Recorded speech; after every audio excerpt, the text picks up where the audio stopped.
Welcome to Manager Tools. Today's cast, Influence Through Verbal Commitments, Part 2.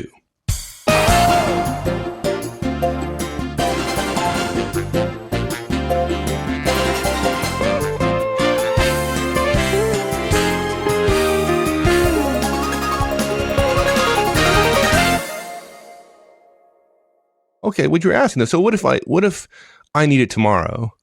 He's swamped, right? And he says he can't get it to us, say, for another 2 days. Haven't I kind of weakened my position by asking for a date, and he gives me something that I can't live with? Yeah. Well, okay. Our recommendation there is to consider negotiating with them when their suggestion, their answer doesn't meet with your planning, right?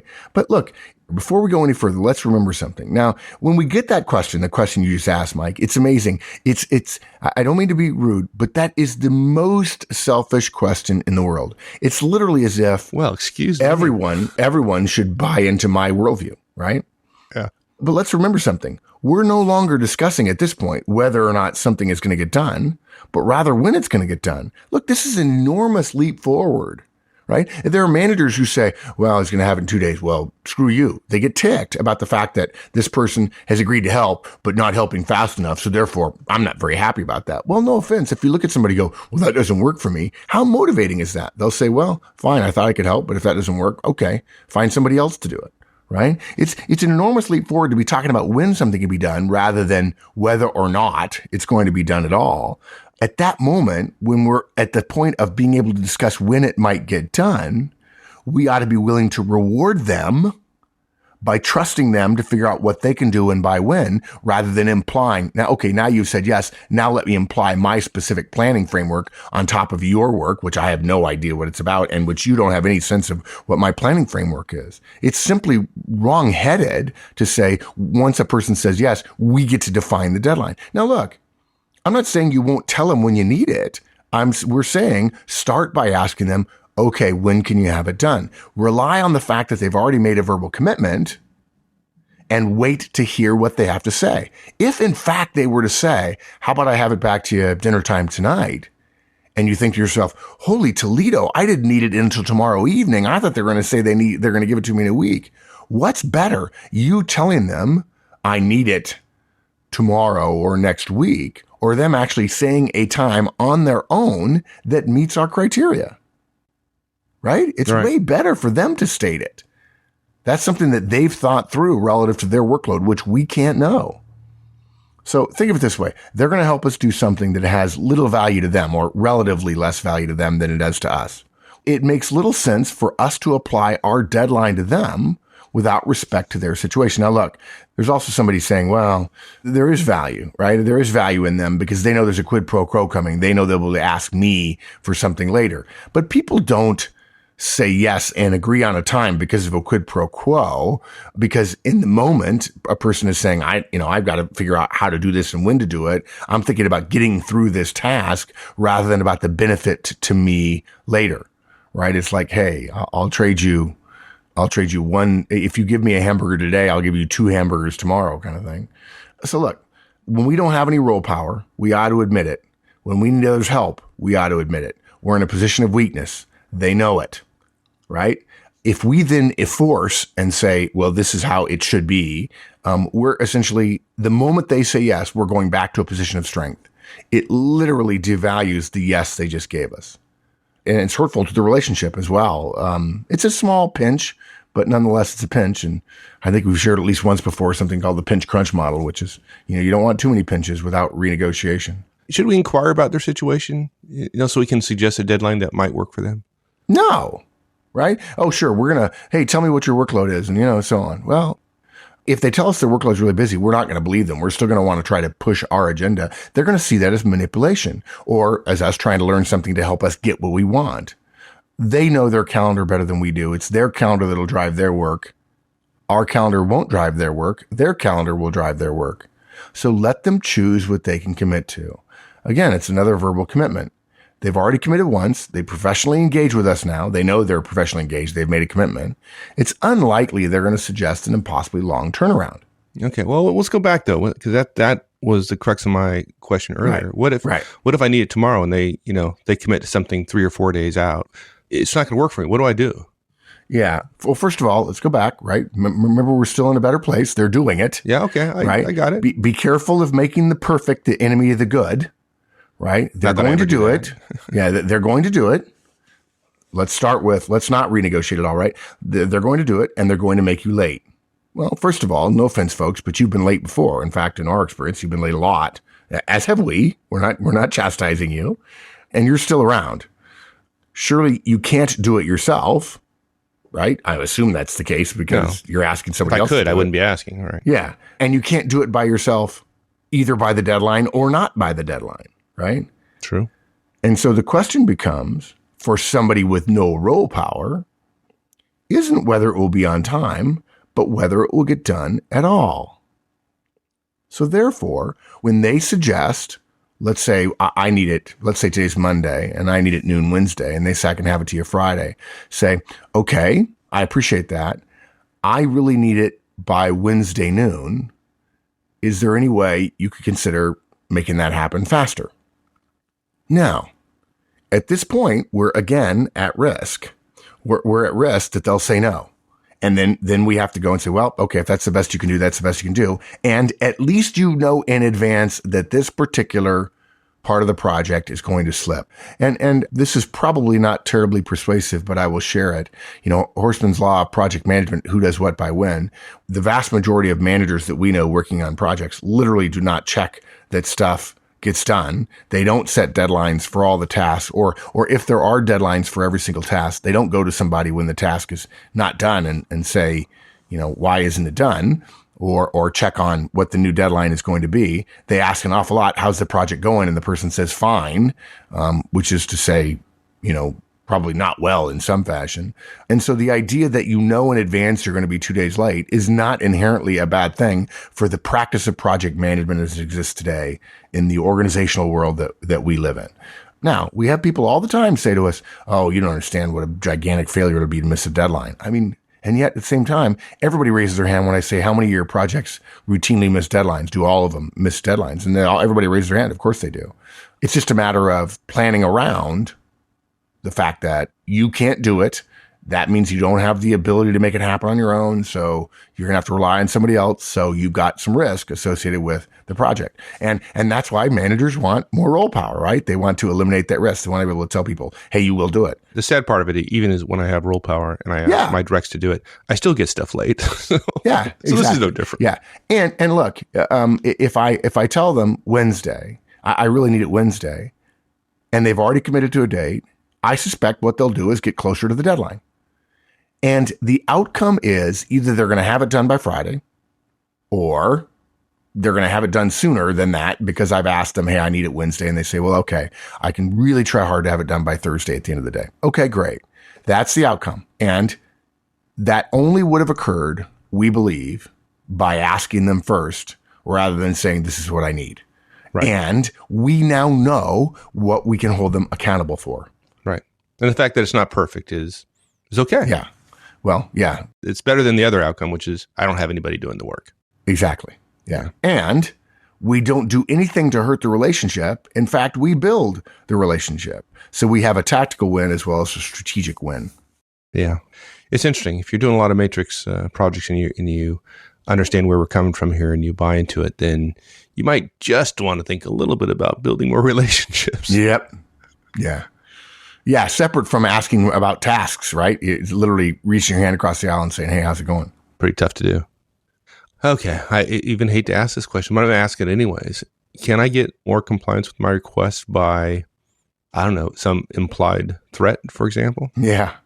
Well, I mean, if you have a lot of role power, sure. Well, I got no role power, so let's start there. Obviously, we never think implying threats is a good thing. We don't think if you're going to fire somebody that you're threatening to fire them when you say, look, if your behavior doesn't change, I will terminate you. That's not a threat. That's simply a professional communication about future outcomes based on present situations. It's a prediction of the future. It's a forecast.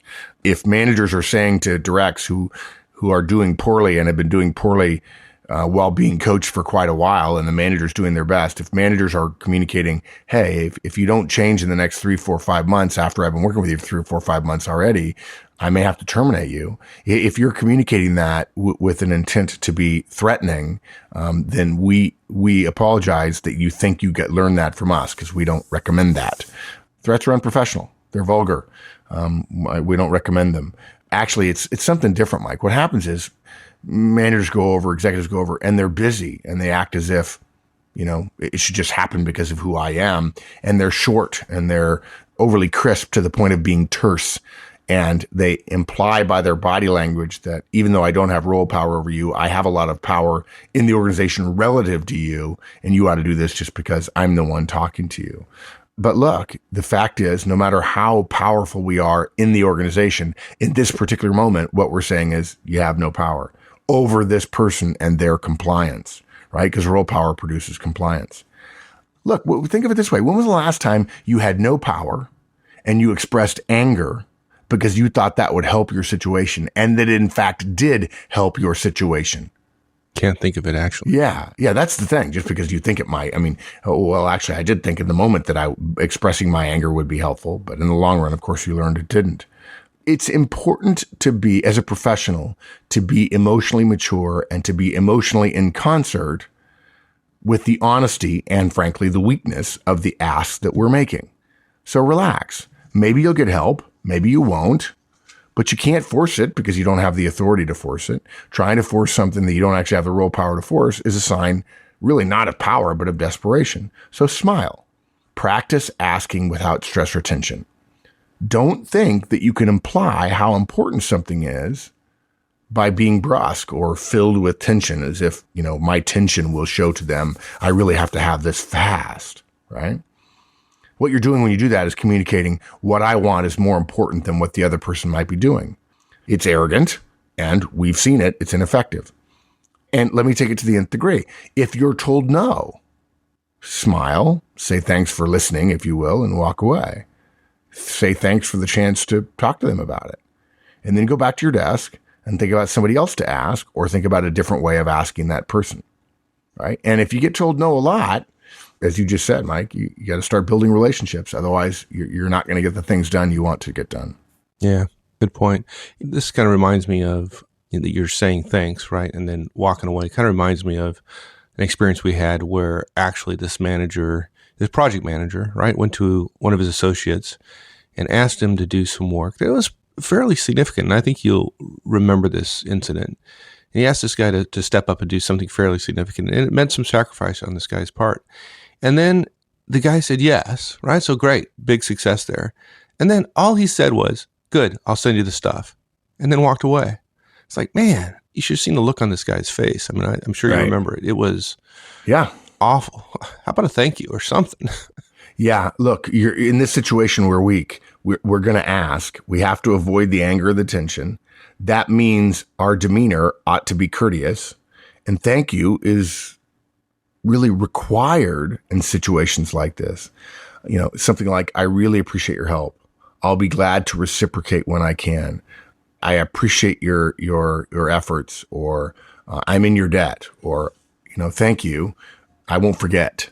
And when you say, oh, you're good, I'll send you the stuff, and you walk away, you're implying that you assumed their compliance because of your role power. Right. It's an assumption of role power. Even though you didn't have the situation. You literally take everything away. Yeah, exactly. Yeah. Here it is. I'm going to be nice. I'm going to ask, and then at the end, I'm just going to imply that I had role power. Yeah, that hurts. Folks do not like that. Now, I want to go back to something you just said. You said something like, thanks, I appreciate your help, or something along those lines. And then you said something about being willing to reciprocate later on if you could. Well, okay, I'm sure somebody's asking the question, well, what if they come back and they ask more than I asked for, right? Where I've implied some kind of reciprocation. They come back and ask me for something bigger, something that takes more time. That's more of an inconvenience. Yeah. What then? Well, okay. My first thought is, according to whom? Right? I mean, yeah, everyone always thinks the quid pro quo. Look, if I ask you to do something, I'll ask you for X, and I don't have to do X and you do X. And then you ask me for Y as part of the end result of the quid pro quo. By definition, I'm having to do Y. Y takes me more time than X took me because I didn't do X, you did. Right. Now, if we're going to compare hours, he spent 2 hours, but he's asking me for 4 and I outrank him. So that makes it even the 4 even worth 6 or 8. Okay. If you want to do that kind of calculus, we're not going to argue with it. Feel free to go through life doing that kind of calculus and see how far you get in organizations where you don't have role power. Our argument is you won't get very far. Well, I'd argue it's even unknowable, right? It's like that's saying, it's always easy for the person who doesn't have to do it. Yeah. You have no idea. I asked you how to do something. I think it's 2 hours. It could be 4 hours, it could be 5 hours, it could be 10 hours. You really don't know. Yeah. So look, we recommend just saying yes when they come back and be glad you had that debt to repay. Because what happens is when you actually have to repay the debt in a quid pro quo, right? Somebody says, well, you scratch my back, I'll scratch yours, or I'll do something for you later. The fact is you wouldn't have that debt if they hadn't taken care of you earlier, and you've already forgotten. The moment they say yes and they do it, you've forgotten about the fear of the risk of failure because you've moved on. And this is a reminder. The way to motivate yourself to do it is to remind yourself what the risk was of failure if this person hadn't helped you out earlier. Look, the debt you're repaying, the work you're going to do, and the ask you made earlier that they helped you with go together, right? For instance, your house and your mortgage might be different things, but they go together. You can't sleep under the mortgage, but you can't sleep under your roof without the mortgage either, right? If you think people will take more than they give later, that's certainly a risk. And so therefore, go ahead and try not asking. Okay. Well, right? It doesn't work. I mean, yeah, okay. You want the house, but you don't want the mortgage. Oh, well, how convenient of you. Oh, sure. No, you can have the benefit without the cost. Sure. That's the way the world is. Let's just go through life and get all the benefits without the costs. I wish you had told me that I could do this earlier, because I just, signed paperwork. I'm buying my mother a retirement house, and I just signed the paperwork yesterday. So yeah, I hope it was a big mortgage, and I hope it was subprime, so that way you can just walk away from it. And there you go. That's fine, okay, right? I mean, you get the house. I mean, we don't want you out. We don't want you out of your house. So just don't pay your mortgage. If you're underwater, geez, just don't pay your mortgage because I can't think of any other assets people have that depreciate, like cars, for instance, and everything else in the house, TVs and computers and everything else. Anyway, you're trying to get some excitement in my voice because you know that this particular topic can get me excited. So yeah. we're not going to go there. So yeah, so I wish you had told me earlier, because I maybe I could have tried. I could have done the ask. I could have asked for the roof without the mortgage. That would have made me happy, but unlikely to happen. So let me ask you: this person has kind of done us a favor, right? We don't have any role power, and you might rebel against the term favor, but I'm going to use that for now. Okay, this person has done me a favor. I've asked them. Matter of fact, they said yes. I've asked them for a specific date, and whether I got the exact date I want or not doesn't matter. I got a date that I can live with. So because they've done me a favor, then it feels a little odd, kind of holding them accountable. So we just kind of assume they're going to deliver for us. I'm not sure. Assume they're going to deliver? What I mean. Sure, if I tell you I'm going to do X by Tuesday, you can assume I'll do X by Tuesday. Okay, and what happens if they don't do it by Tuesday? Now, when I ask them a favor, they don't deliver. It feels a little hard holding them accountable for that. What do I do if they don't deliver by Tuesday? Yeah, and this is what's interesting. You said favor, and that's really where people fall apart on this, I believe. Now, I could be wrong. I don't know. I'd love to hear from some people. I think when we do this, because we don't, I think people mature, and when you don't have any role power as a child or as a young adult growing up with friends or business associates when you're not a manager, the common currency for having other people do things for us, currencies are relationships and reciprocity. I do something for you, and then, I scratch your back and you scratch mine, right? And everybody wants to be friends with the person who always seems to say yes and never ask for anything in return. And there's a lesson there too, folks. So we literally don't have a model for this kind of professional behavior until we have a lot of professional experience. Right? Don't you love the fact that I threw favor out there? It's just that was a softball, right? It's lovely because look, now we've made it not professional. What you've said with favor, which is in the heads of lots of people as they're listening to this, right? Do me this favor. take care of this for me. Although, if anyone out there is listening thinking this sounds a lot like the delegation model, you're darn right. It sounds a lot like the delegation model. This is managerial communications. This is persuasive communications. All the stuff we recommend comes from solid fundamental theory. And then we make it real by describing specific ways to put it in place. And we say you don't ask somebody to do you a favor or ask to do some work for you. You simply delegate the responsibility. But look, if the two models you have are role power and favors, if you don't have role power, you see it as a favor, and you wouldn't go back and ask a friend, hey, you said you'd do it. How come you haven't, right? People don't communicate that way about favors. But here's the problem. This is neither a favor nor a role power compliant request or a statement or order. It's not an order. It is a professional commitment. That's what it is. Now, role power creates professional commitments as a nature of organizational power, but you can have professional commitments without role power and without reciprocity. They agreed to the deadline. They professionally committed to a deadline and to doing it.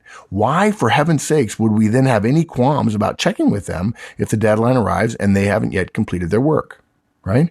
Think of it this way. Do you routinely promise things hoping no one will check to see if they're done because you didn't really mean it to begin with? Not the typically. whole point of the verbal commitment, if you read Influence or anything else, the whole point of the verbal commitment is it's a professional commitment, and it obligates you as the asker to go back and check, because now there is what amounts to an ethical contract. It's not an organizational role power driven contract. It's an ethical contract between you and them, and your part of the contract, facilitating the contract, is closing the loop with them. And frankly, if somebody doesn't work for you, but they've made an ethical contract to you, and their ethical contract is, I'll have it done, but they didn't say, I'll give it to you by that time, I'll deliver it to you already done. You're not checking up on them to see if they failed. You're simply making it easier for them by eliminating their need to report to you, and you're taking the reporting into your own hands, right? Look, it's far more likely that when you commit to something that you have done your work, but simply haven't reported on it. Or look, if you really haven't done what you promised, isn't it reasonable? Do you consider somebody to be rude or unprofessional to come and remind you of the deadline in a professional and polite way? No, I'd much prefer they remind me so I can actually get it done. Yeah. And look, if somebody's going to be rude or mean about it, well, let me say this. When you say that, I'm like, that's our experience working together. If I say to you, hey, where are we on this? The first thing you do is say, I'm sorry. I blew it. I'm wrong. And it's actually a moment to build a relationship rather than to tear down the relationship. So look, folks, go to people you've asked who've made a verbal commitment because you've asked them, right? You didn't force them. You didn't assume. You didn't imply. You didn't threaten. You asked, and they stated their willingness. Go to them shortly after the deadline. There are organizational cultures where you could ask by email, but we'd still suggest a face-to-face if you can do it. And you can do one of two things. You can either make a statement, hey, I'm here to check on the status of task A on project X, right? Or you can ask, have you finished up on task A? Now, look, if you have to ask because they haven't reported completion to you, there's a fair chance the task isn't done. Be ready for that. And yeah, it's possible they haven't done anything, and you have more risks than you did when you asked them. And you're probably going to wish they had said, I can't help you. But look, folks, if wishes were horses, beggars would ride. You are where you are. Embrace reality. If you could have done it yourself, we're guessing you would have, but apparently you asked them, so you didn't. You couldn't. Maybe you can file a way they're not as professional as you'd like, and you might choose, if this happens repeatedly, to steer clear of them in the future. Or maybe what you'll do is be even smarter and begin really investing in a relationship, so the strength of the relationship is even more compelling to them, so that when they promise you something, they really will commit. But the question now is, to coin a phrase, what's the best approach to get our late task done, right? And so, look, this is a professional commitment they made. We're both professionals, so we recommend being frank about the result of their lateness. You know, it's project risk. It's nothing. It's not. Nobody's going to get fired, or oh my God, I can't believe you let me down. Right? It's just project risk. Yeah, I wonder if listeners know what's coming now, right? Because this seems like just a moment for feedback. Yeah, exactly. But right, it's peer feedback, right? All you have to do is deliver steps 2 and 3 of the standard 4-step feedback model. And steps 2 and 3 are what we call the peer feedback model. It was let's make it real clear though, because you said the peer feedback model. I think some folks might assume that, hey, I'm the project manager, even though it's a matrix organization, you've committed to me to do this work. And so in the context of this commitment, I am your manager. And I would give the 4-step feedback model. Yeah, in the context of this commitment, I am your manager is a completely false statement.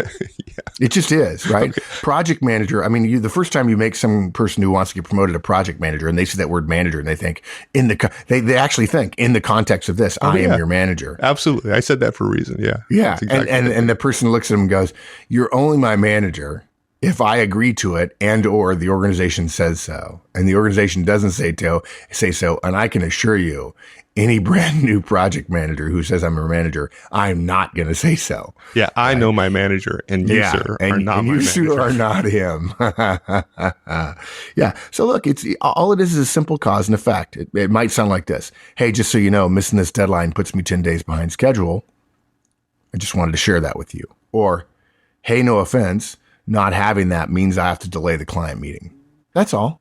I don't ask first. I don't ask them to change their behavior afterwards. I just share the outcome of their behavior. I'm not trying to be rude. It's completely reasonable for me to do this. And other professionals will acknowledge that. Yep, you're right. I'm sorry. I said I'd do it and I haven't done it. Is that sufficient though? I mean, I think that makes a lot of sense, but is that sufficient? They've missed a deadline. I've given them some peer feedback model, steps 2 and 3 of the standard feedback model. Am I now then at the mercy of when they decide to get it to me? No, it's not sufficient, but I think it's important. Oh yeah. I think what's important about it is the professional way to start, and then what we've got to do is we've got to ask for a new deadline. Right? We're back to where we started. The work isn't done. We can't compel. We still need help, and it's time to ask again. But since they've already made a commitment to help, the only question now is time. And so I say, when can you have it done? What can you handle as a new deadline? And look, some of you may be thinking, well, sounds pretty direct. That sounds pretty. We'd suggest it's not direct. Earlier, we were asking from a position of weakness, again, the absence of role power, what's changed other than our risk because we're behind schedule? And the answer is nothing. We're not being direct. We're not implying forcefulness by asking for a new commitment. We're giving them the opportunity to meet their obligation while gaining enough information. We need to know what the risk to our project, what the risk to our larger work piece is, right? To determine how other work that we're obligated for ought to be handled in light of this slippage. And look, there's not a person listening that can say, every single project, I've met every single deadline. People do this all the time. Projects are a series of tasks that all have deadlines. And the moment deadlines start being missed, the project becomes fluid and we begin to literally do a form of emotional and professional and work scheduling calculus about how much time various things will take and when we're best doing them. And this is just another part of that complex math we do in our head to see whether or not we can figure out how to tighten the schedule in a way that'll get us done. Yeah, and just standard project management stuff happens all the time. Yeah, right? Risk management. It's project management and risk management. That's all it is. That's all it is. So we hold people accountable. We say, hey, have you done it? I came by to get the stuff. I didn't get it. And they say, oh, I'm so sorry. I'm delayed. Hey, that's okay. And you should know when this happens, because we're late now, I'm about 10 days behind schedule. When can you have it done? Don't think that because they've let you down, now you've gained 1 point of role power. You start over again, you ask the question again, and you do some form of renegotiation about the deadline. And when they say, well, I still need 10 days because I haven't started, say, gosh, I'm at a great deal of risk here. Can you do any better than that? And if they can't, they can't. And yes, if it happens 3 or 4 times, yes, start asking somebody else. Or be cautious about your interactions with them if you only can ask them, if they're the only person to ask. And yes, I know there are limited resources out there that, well, Mark, I have to ask this person. They're the only person who's authorized to do this and it takes forever and they're unprofessional and so on. Okay, then probably everybody else is dealing with that. Or if somebody else is not dealing with that from somebody who's a limited or rare resource, it's probably because they have a great relationship with them and maybe you ought to start investing in the relationship. Yeah. So wrapping up, look, you can't always use role power, even though we don't recommend role power that much. Don't make more than a brief case, right? 3 or 5 sentences. Ask for a commitment. Make sure it's a question. Can you do this? Don't ask for a favor. Don't ask for them to do it for you.